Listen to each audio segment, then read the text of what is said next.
خدا کے لیے خطبات پڑھنے سے اپنے آپ کو عاری کر لو بس۔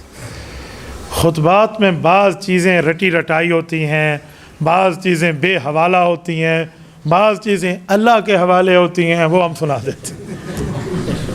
ایسی باتیں بالکل نہ سنائے گا۔ ہاں خطبات ہوں تو کسی علمی، کسی اتھنٹک بندے کے خود۔ حضرت حکیم الاسلام قاری محمد طیب قاسمی دارالعلوم دیوبند کے 50 سال محتمم رہے، اٹھائیں ان کی خطبات حکیم الاسلام پڑھیے، کون منع کرتے آپ کو؟ حقیقت ہے، حضرت مولانا کی کوئی ایک مقالہ آپ پڑھ لیں، 2 دن تو بندہ پاؤں اٹھا کے چلے گا کہ میں نے قاری طیب کو پڑھا ہے۔ آپ ایک تقریر تو وہاں سے کر کے دیکھیں، کلمات طیبات المعروف بھی خطبات حکیم الاسلام، آپ عوام میں درس دیں گے۔ اور عوامی لہجہ آپ میں کیسے آئے گا؟ میں ایک مثال دے رہا ہوں۔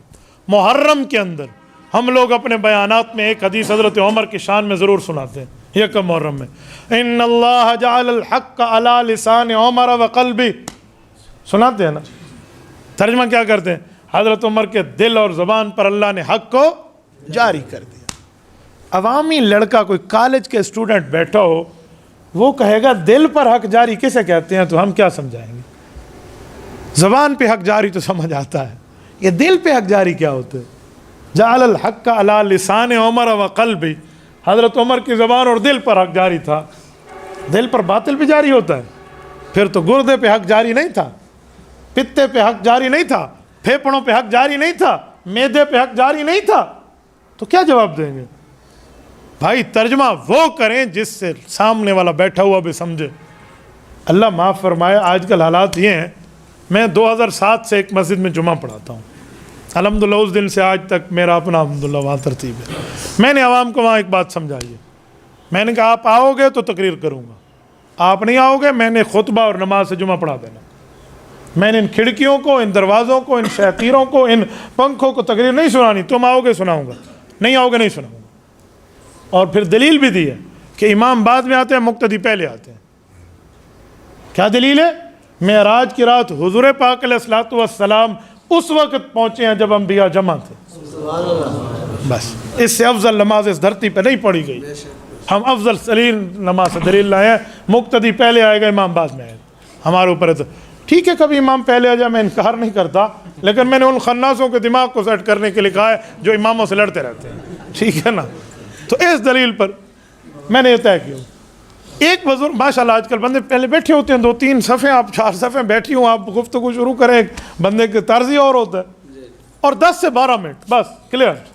حضرت ابن مسعود رضی اللہ عنہ فرماتے تھے کہ لوگ کہیں نا مہینے میں مجھے بیان سناؤ، جو ہے نا کیا ساری 1 منٹ، ہر دن میں سناؤ، تو کہا جمعرات سنایا کر، یعنی عوام کی ڈیمانڈ زیادہ ہو اور آپ اپنے ترتیب پر کریں۔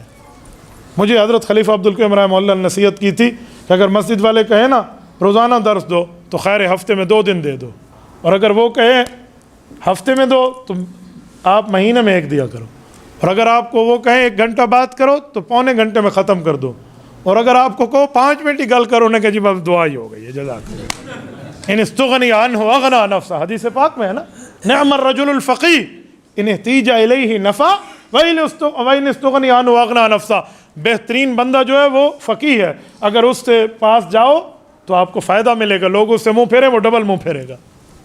تو یہ طرز۔ اچھا میں بات کر رہا تھا تو کیا سمجھائیں گے آپ عوام کو؟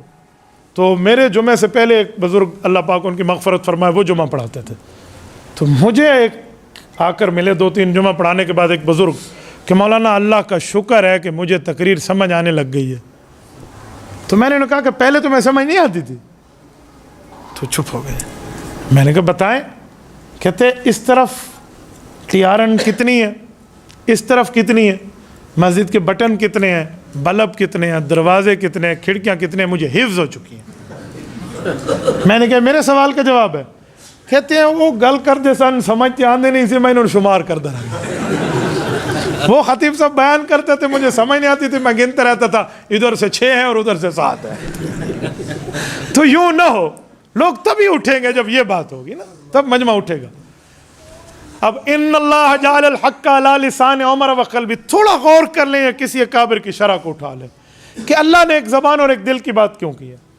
افعال جوارح اور افعال قلوب ہماری نحو میں چلتی ہے، افعال جوارح افعال قلوب 2 قسم کے ہیں نا، یا عام جارے عضو ہے یا افعال قلوب ہے. دل افعال قلوب میں سے سمجھ لیں اور زبان افعال جوارح میں سے سمجھ لیں تو قول اور ہوتا ہے اور سوچ اور ہوتی ہے. زبان بولتی ہے اور دل سوچتا ہے.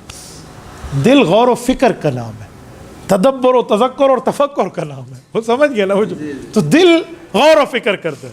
میرے دل نے کہا یوں ہے, دل نہیں کہتا, یعنی میں نے دل میں سوچا. یہ جسے ہم کہتے ہیں انی ارا, آئی تھنک ادھر سے چل رہا ہوتا ہے. تو یہ دو چیزیں ہیں, تو ایک بولنا ایک سوچنا. تو حضور علیہ السلام فرمانا چاہ رہے ہیں ان اللہ جعل الحق علی لسان عمر و قلبی, میرے عمر کو رب نے یہ مقام دیا ہے, یہ بولتا بھی ٹھیک ہے, سوچتا بھی ٹھیک ہے. یہ ترجمہ آپ عوام میں کر لیں, چھوٹے سے چھوٹا بندہ بھی بات سمجھ جائے. تبارك الذي نزل الفرقان على عبده ليكون للعالمين نذيرا.